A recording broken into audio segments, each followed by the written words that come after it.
Okay, thank you for joining us in this video. Can you please introduce yourselves to the audience so we can start it? Okay, thank you very much, and I'm very grateful to be on your channel.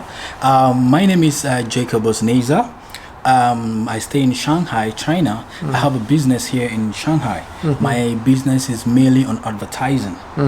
We do logos, flyers, brochures, and all kinds of anything that has to do with advertising. And I've been in Shanghai for some couple of years now. And my business, it has not been easy anyway during the COVID-19 outbreak. But for some reasons now, things are getting a little bit better for the Chinese market and in other countries too. Right. So, but I would like to say I'm really grateful for the opportunity you've given me today.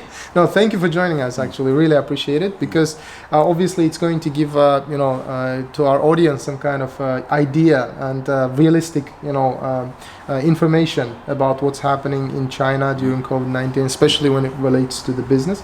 So, Jacob, can you please share your experience? How are you coping with the challenges and difficulties that pandemic created for the businesses in China and maybe outside of China? I know that you have clients from outside of China as well. So how are you coping with this issues?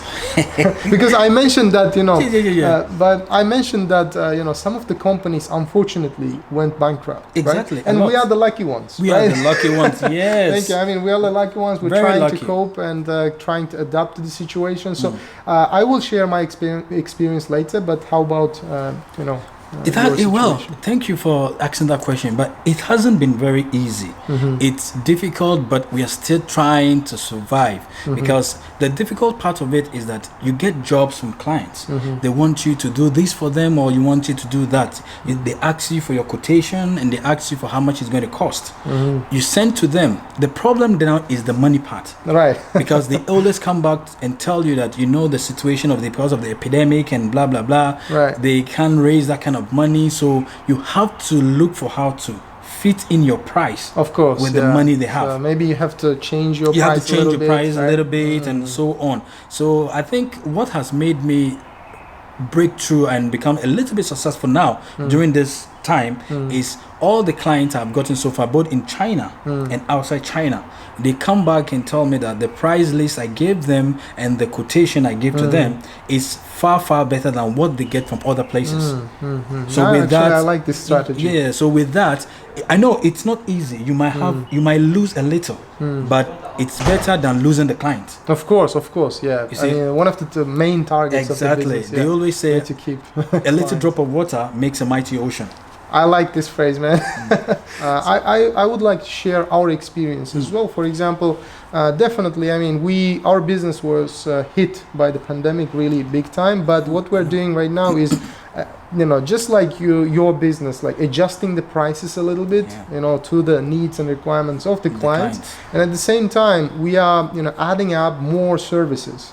For example, we didn't have many services before, like on online trading or different like personalized business consulting services. But right now, because of the clients are sitting at home, most of them, and we are just delivering those additional services, kind of pivoting the business a little bit just to meet the demands and needs of the clients. Yeah, because the times are like that. For example, we have a client, before their business was just online services. But right now, what they did was they opened the store, on Amazon.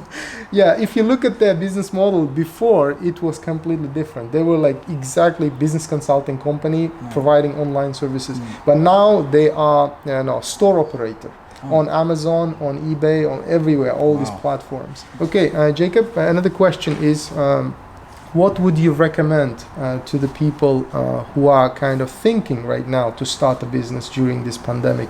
Is it the right time or is it not? I mean, should they wait until after the pandemic? What do you think? It's a tough question.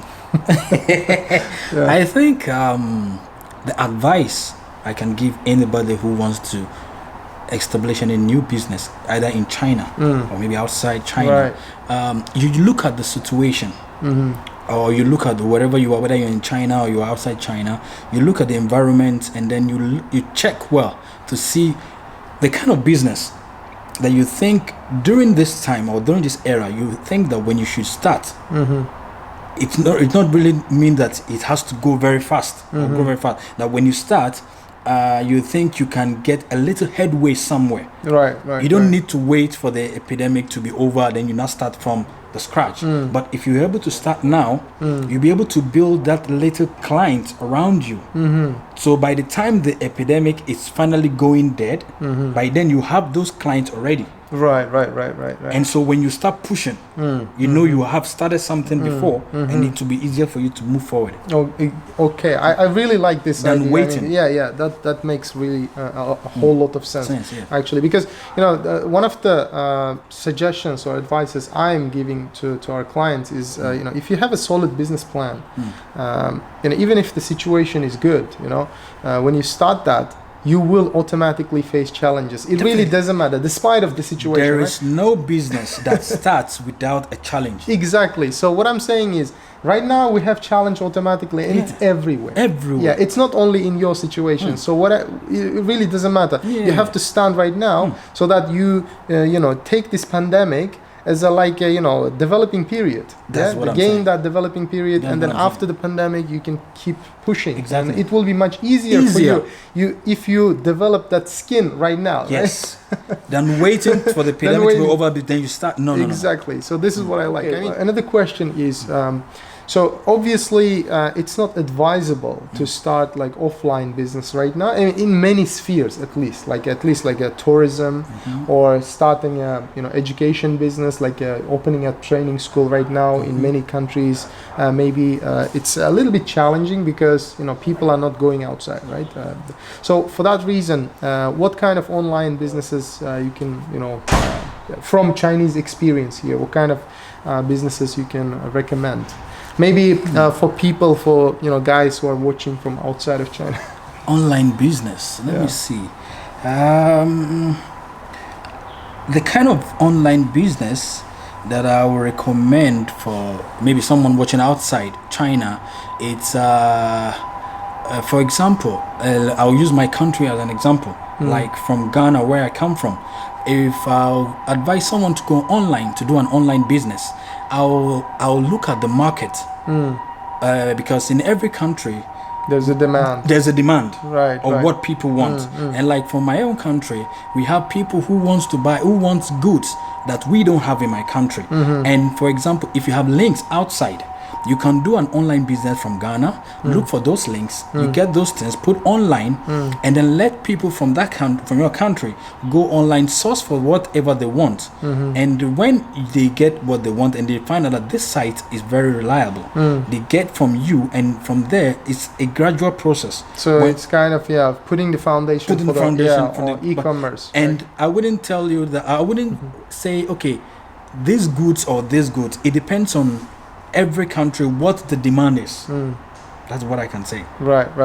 Exactly. You understand what I'm trying to say? Of course. I mean, we cannot just take some business model from China and then apply it in other countries, because the demand is different. Yeah. So obviously, Yes, because in my country, demand, people always ask they want to buy this, or especially when it comes to clothes, shoes, bags.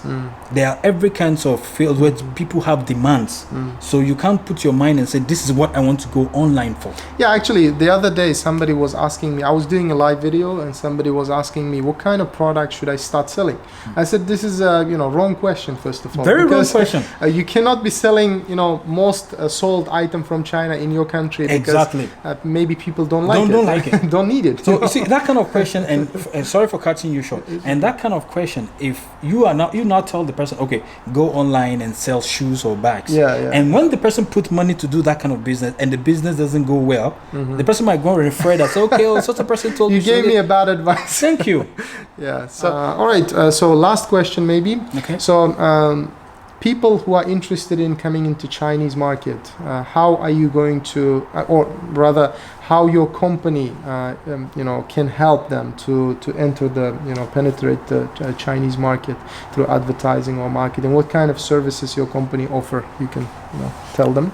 Okay. So I can translate. Thank you it's for kind that. of advertising. Yeah, I see that.